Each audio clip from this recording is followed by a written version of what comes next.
quédense a ver el video de hoy y descubran cómo fue la evolución de la clínica psiquiátrica.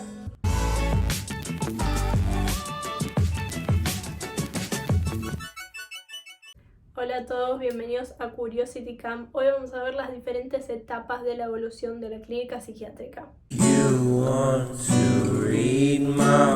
La psiquiatría puede dividirse en 3 etapas. Primero la clínica sincrónica, después la clínica diacrónica y después las grandes estructuras psicopatológicas. La clínica sincrónica se inaugura con Pinel y su paradigma es el de la alienación mental. Se cree entonces que solo hay un cuadro con diferentes manifestaciones que son la manía, la melancolía, la demencia y el idiotismo. La manía es un delirio que concierne a todos los objetos. La melancolía es un delirio limitado a un objeto o a una clase de objetos. La demencia es la abolición del pensamiento y del juicio.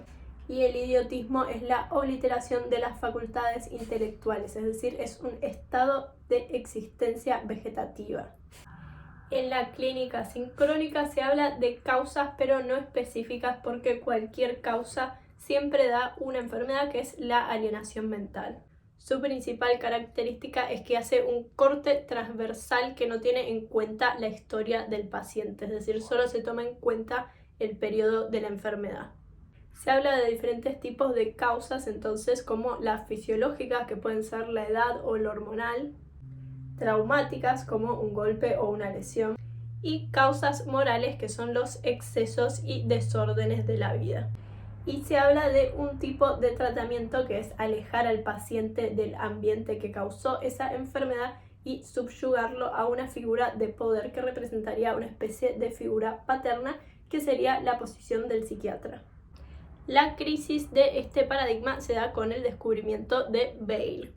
Bale descubre que la sífilis causa los mismos delirios y alucinaciones que se decían ser exclusivos de la alienación mental.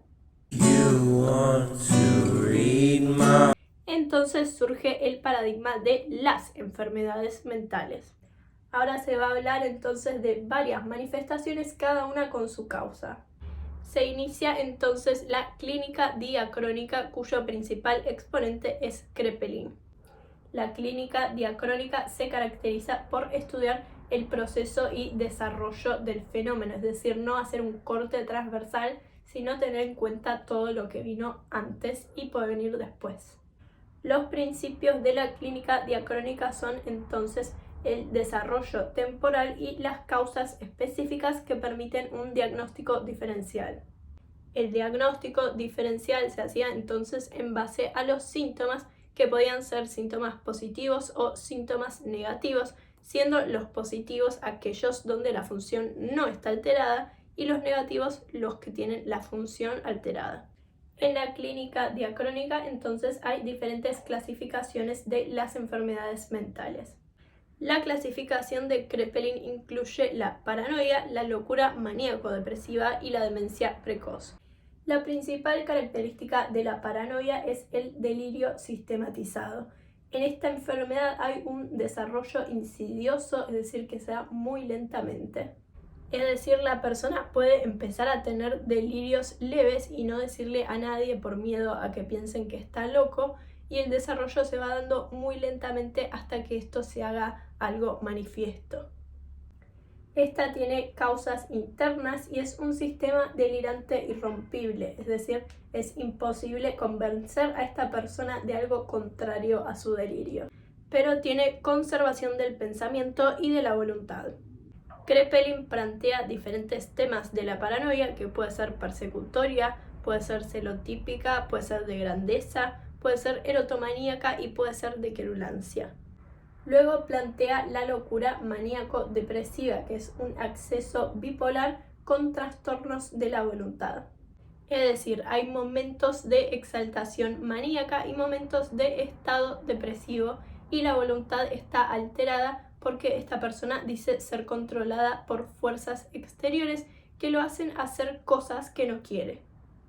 Y por último, Kraepelin plantea la demencia precoz, que es una paranoia alucinatoria con trastornos de la voluntad. A la paranoia de Kraepelin entonces se agrega la clasificación de Serie y Capras, que introducen las locuras razonantes. Estas son el delirio interpretativo y el delirio reivindicativo. El delirio interpretativo se basa principalmente en interpretar la realidad de manera delirante. Es decir, cualquier dato sirve para agrandar el sistema delirante. Es decir, si el sistema delirante se basa en creer que estamos siendo perseguidos por el presidente de China, vamos a tomar cualquier dato del día a día para reforzar esto. Así, por ejemplo, si hoy se nos cae el vaso de café, vamos a decir que esto fue metódicamente calculado por el presidente de China para que eso tenga un efecto en nosotros. Este es un trastorno agotador porque todo quiere decir algo. Todo lo que nos suceda en el día a día tiene relación con el delirio, ya sea que nos tropecemos o que en el restaurante que vamos siempre no tengan el plato que queríamos, lo que sea sirve para aumentar el delirio. Ya en el delirio reivindicativo predomina una idea fija que se impone de manera obsesiva. Esta siempre tiene que ver con una injusticia por parte del otro que fue hecha hacia nosotros. Es decir, a partir de una injusticia real o interpretada por nosotros, empezamos a perseguir a la persona que ocasionó esta injusticia. Así, por ejemplo, si nuestro inquilino nos dice que no nos va a renovar el contrato, percibimos esto como una injusticia porque siempre pagamos a tiempo, entonces no había razón para que nos saque de la propiedad y a partir de ahí empezamos a perseguir de manera obsesiva a este inquilino. También se va a interpretar todo lo que nos pase en base a esto, o sea, nos mudamos a una nueva casa porque el inquilino no quiso renovar y un día para el otro se rompen las cañerías. Entonces vamos a decir que esto es culpa de aquel inquilino y de su malicia que quería arruinarnos la existencia hasta en esta nueva casa y así. Ambos delirios tienen como síntoma negativo que mantienen la integridad intelectual y afectiva, es decir, el intelecto sigue funcionando igual y los sentimientos también, y que además hay una ausencia de trastornos sensoriales porque todo ocurre en el intelecto, es decir, por eso se llaman locuras razonantes. Todo pasa únicamente por la interpretación y no por lo que perciben realmente. El delirio reivindicativo es lo mismo que la paranoia querulante de Kraepelin. Ambos son el sentir una injusticia hacia su persona y buscar una resolución de esto, ya sea por un resarcimiento económico o por unas disculpas de la parte de la persona que hizo la injusticia. Sin embargo, nada sirve para calmar a estas personas y a pesar de que haya un resarcimiento y demás, siguen creyendo que tienen que perseguir a quien hizo esta injusticia y que a su vez son perseguidos por la persona que hizo la injusticia. Entonces, a la clasificación de Kraepelin y la de Serie y Capras se agrega la clasificación de Clérambault que plantea las psicosis pasionales. Las psicosis pasionales tienen un núcleo ideo-afectivo, es decir, se afectan las ideas, la interpretación y se afecta la afectividad. Los delirios pasionales son dos, son el delirio erotomaníaco y el celotípico. El delirio erotomaníaco es la idea fija de que alguien de estatus superior está enamorado de uno. Y tiene varias etapas, empezando por el enamoramiento, luego hay una tristeza porque hay que esperar y por último hay una bronca porque el otro no cumple con lo prometido. Así, por ejemplo, una persona cualquiera creería que Adrián Suar está enamorado de él. Entonces, cada vez que Adrián Suar aparece en la televisión y hace un gesto así, eso es un mensaje para esta persona de que la ama y de que pronto irá a buscarla y de que todavía la relación no es pública porque él no pudo decirlo ante los medios, pero que ya lo va a decir y al final, cuando esto no llega nunca, esa persona que estaba interpretando de esta manera delirante todas las apariciones que hacía Adrián Suar en la televisión, siente bronca porque él no cumplió con su promesa y puede ser que vaya a buscarlo en busca de venganza. Y luego está el delirio celotípico, que es la certeza de que la pareja lo engaña sin ningún dato que realmente lo compruebe. Así, por ejemplo, un hombre con este trastorno sube con su esposa a un colectivo. Digamos que ocasionalmente la máquina se traba cuando la mujer apoya su tarjeta para pagar el boleto, entonces el hombre va a interpretar esta falla como un mensaje indirecto que el chofer le estaba haciendo a su esposa, que en realidad su esposa lo está engañando con el chofer porque eso era su código secreto y así en más.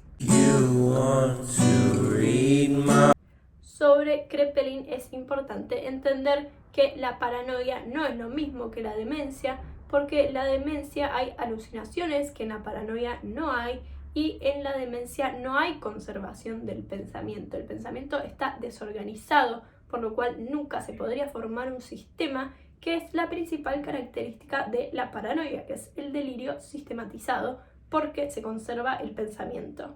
Entonces, lo principal de la paranoia es su inicio lento, su inquebrantable convicción, sus delirios verosímiles, porque solo es una interpretación delirante de hechos de la realidad, su autorreferencialidad, porque todo lo que pasa en el mundo está dirigido hacia esa persona, y el empobrecimiento intelectual, porque hay una monotonía de ideas, es siempre la misma idea fija.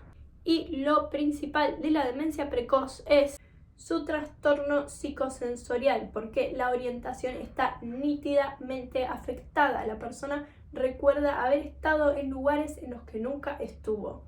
Su trastorno de atención, porque hay una falta de interés absoluta en el entorno. Sus ideas delirantes. Su apatía emocional, porque no hay afectividad. Su trastorno de la voluntad, porque en realidad no sienten voluntad de hacer nada, sino que tienen impulsos repentinos que los hacen actuar impulsivamente y no entienden por qué. Y los trastornos somáticos como calambres y parálisis histéricas que no tienen fundamento orgánico.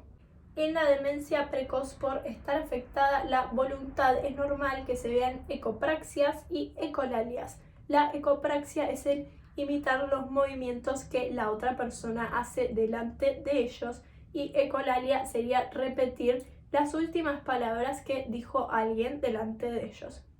Tienen un negativismo característico porque son inflexibles a modificaciones en la situación actual, es decir, si están simplemente sentados en una mesa y alguien les dice que ya es hora de comer, se van a negar constantemente hasta que se los convenza de que ya es hora de comer.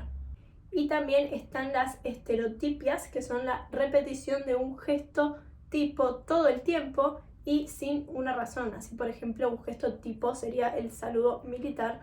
Una persona con demencia precoz estaría todo el tiempo repitiendo el saludo militar sin saber por qué. Entonces, la demencia precoz se divide en 3 subtipos, que son la demencia paranoide, la hebefrenia y la catatonía. La demencia paranoide, que es diferente a la paranoia, mantiene el pensamiento conservado un poco más de tiempo, es decir, es la que tiene mejor pronóstico dentro de las demencias, y el delirio es más o menos sistematizado, porque una persona con demencia no podría tener un delirio muy sistematizado, que digamos. La hebefrenia es una demencia que aparece en la adolescencia y tiene una evolución muy rápida, es decir, rápidamente se ven todos los síntomas fundamentales. Y la catatonía es la demencia caracterizada por tener el cuerpo en posiciones incómodas todo el día o rígido e inmovilizado. Entonces, 3 tipos de demencia precoz y 4 tipos de paranoia: demencia paranoide, demencia hebefrénica y demencia catatónica, y paranoia querulante, paranoia interpretativa, paranoia celotípica y paranoia erotomaníaca. Luego de la clínica sincrónica y la diacrónica viene el nuevo paradigma de grandes estructuras psicopatológicas iniciado con Bloiler. Las grandes estructuras son la neurosis de defensa y las neurosis actuales. Lo principal de este paradigma es que se basa en una estructura que desarrolla una sintomatología, es decir, a partir de los síntomas se puede entender la estructura por detrás. Bleuler entonces plantea el grupo de las esquizofrenias. Bleuler dice que en la esquizofrenia lo que está afectado es la asociación entre las ideas, que lo principal de la esquizofrenia es que la personalidad está escindida, y eso significa la palabra esquizofrenia. Hay entonces un desdoblamiento de las funciones psíquicas. Hay funciones simples alteradas, es decir, no funciona la asociación y no funciona la afectividad, y hay funciones simples conservadas. La memoria está intacta, la conciencia está intacta y la orientación está intacta. Hay funciones compuestas alteradas, es decir, hay un estado de autismo, de desconexión con el entorno. La persona está afectada y por lo tanto el comportamiento se ve afectado. Hay un desdoblamiento que altera la unidad del yo, es decir, la persona se percibe fragmentada, no entiende que su mano es suya y por eso puede automutilarse o lastimarse, porque para él está fragmentado y su mano no es parte de su ser. Y hay una eterna asociación libre porque no están orientados en su pensamiento por ningún lineamiento. Entonces pueden estar hablando del café y desviarse a empezar a hablar de los árboles y del parque, por ejemplo. Bleuler plantea el grupo de las esquizofrenias después de haber criticado la demencia precoz de Kraepelin, porque decía que no es demencia ni tampoco es precoz. No es demencia porque no todos los cuadros terminan con ese deterioro, ni tampoco es precoz porque a veces puede empezar en la adolescencia, como vimos en la demencia hebefrénica. De esta manera entonces empezó la psicopatología, cuando se empezó a entender que la medicación afectaba el efecto y no la causa, y que junto al psicoanálisis podían hacer una buena combinación porque la medicación acallaría, por ejemplo, las voces que surgen en la demencia, para que el psicoanálisis pueda empezar a trabajar en el por qué surgieron estas voces y cómo hacer que se vayan y que no sea solamente con una dependencia absoluta a la medicación. Esto es todo de psiquiatría por hoy. Si les sirvió el video, denle me gusta y suscríbanse.